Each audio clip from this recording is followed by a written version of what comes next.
Fala galera, professor Tiago Félix aqui, seja bem-vindo à nossa segunda aula de História do Maranhão. E hoje nós vamos tratar sobre a capitania do Maranhão. Como foi dito na última aula, a história do Maranhão ela começa em 1535, propriamente dito.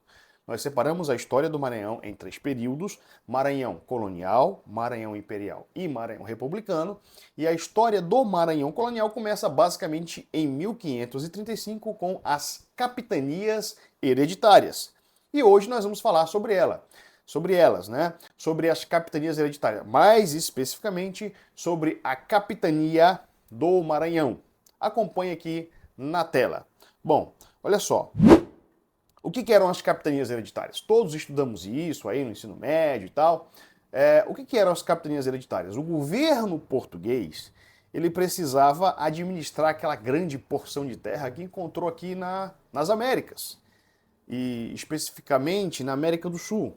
E o que acontece? Era muito difícil para o governo português, sozinho, administrar toda essa faixa de terra. Então, o governo português cedeu aquelas grandes porções de terra para nobres portugueses, e eles tinham o objetivo de beneficiar essa terra, extrair riquezas da melhor forma possível. E grandes porções de terra foram distribuídas a esses nobres, constituindo assim várias capitanias. Nós vamos ter aí as capitanias de Maranhão I, Maranhão II, São Vicente, Pernambuco, Santa Amaro, sendo que as capitanias que deram certo foram basicamente duas: Capitania de São Vicente e Capitania de Pernambuco. O que não vem ao caso aqui. Nós estamos falando sobre história do Maranhão.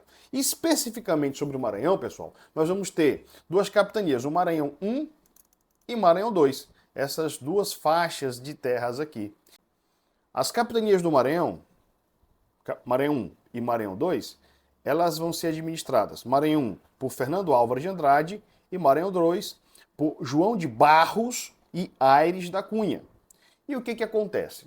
Eles vão ter a obrigação de explorar essa terra e de alguma forma extrair recursos dela, ok? Mas o que vai acontecer? Eles vão encontrar muitas dificuldades nessa exploração da terra do Maranhão. Que dificuldades são essas? Bom, eles vão encontrar dificuldades por terra e dificuldade por mar. Avançando sobre o tema. O primeiro donatário, que foi o Fernando Álvares de Andrade, ele recebeu a sua capitania em 11 de março de 1535. E essa capitania, ela tinha aí um tamanho de 75 léguas de costa. E aí alguém pergunta: mas professor Tiago, o que é légua? Para facilitar para você, nós trouxemos já aqui essa transformação. Uma légua é igual a 6 quilômetros. Então, 75 léguas vai ser igual a aproximadamente 455 quilômetros. Essa era a distância, o tamanho dessa capitania, né, de costa. Então, assim, essa primeira expedição, ela vem com Fernando Álvares de Andrade em 1535 e eles vão fundar a povoação de Nazaré. Nessa primeira expedição, pessoal, nós vamos ter aí mais ou menos 10 navios e 900 tripulantes, ok? Só que eles vão encontrar muitas dificuldades de estrutura e até a resistência dos índios. Então, quando em 1538, os colonizadores simplesmente vão abandonar essa expedição, ok? Teremos uma nova tentativa de aproveitamento aí desses dois lotes, dessas duas capitanias do Maranhão, em 1554, sob a chefia de Luiz Melo e Silva, mas o barco dele vindo para cá também naufraga, ok? Vamos ter outra tentativa de expedição aqui no Maranhão, em 1555, e dessa vez pelos sucessores de João de Barros. E eles também não vão ter êxito, vão encontrar muita dificuldade por terra e por mar.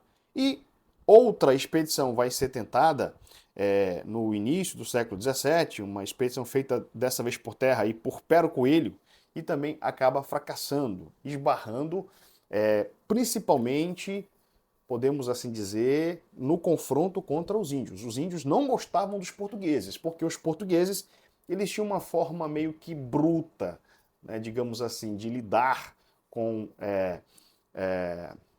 os índios. E os índios não gostavam de modo nenhum dos portugueses, ok?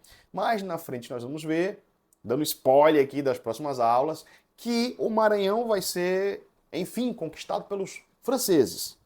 E uma das diferenças pelos quais os franceses vão conseguir conquistar o Maranhão e os portugueses não, é porque os franceses eles vão ser mais dóceis, mais hábeis, vão ter uma lábia melhor para com os índios, beleza? E por fim, a última tentativa de colonização do Maranhão, ela vai acontecer pelo Padre Francisco Pinto, em 1607. Ele, numa tentativa de evangelização dos povos indígenas, numa missão religiosa, ele tenta vir ao Maranhão, só que ele é comido, devorado pelos índios tupinambás. Então, dessa forma, pessoal, nós não vamos ter êxito nas capitanias do Maranhão por esses motivos. Revisando, vamos lá? Dificuldades terrestres, por ausência de qualquer estrutura portuguesa para dar suporte ali aos donos dessas capitanias, e dificuldade marítima, devido ao mar ser revolto, ser de difícil navegação aqui próximo, né, onde hoje é o Maranhão, eles não vão conseguir. E vão desistir, vão largar de mão. Cara, quer saber? Não dá para mexer com o Maranhão, não dá para dominar o Maranhão. Então, de 1535 até 1612, que é quando os franceses vão chegar no Maranhão, nós não vamos ter nós não vamos ter uma presença de colonizadores fixos aqui no Maranhão. Entendem? Então, nessa aula nós vamos ficar por aqui. Até a próxima aula, aula 3, onde nós vamos falar sobre a invasão francesa no Maranhão. A tentativa de a criação da chamada França equinocial. Eu conto com a sua presença na próxima aula. Até lá! História do Maranhão vai te cobrar pra não estudar tudo sem direção. Tem a apostila certa na sua mão, gabaritando, bora provar.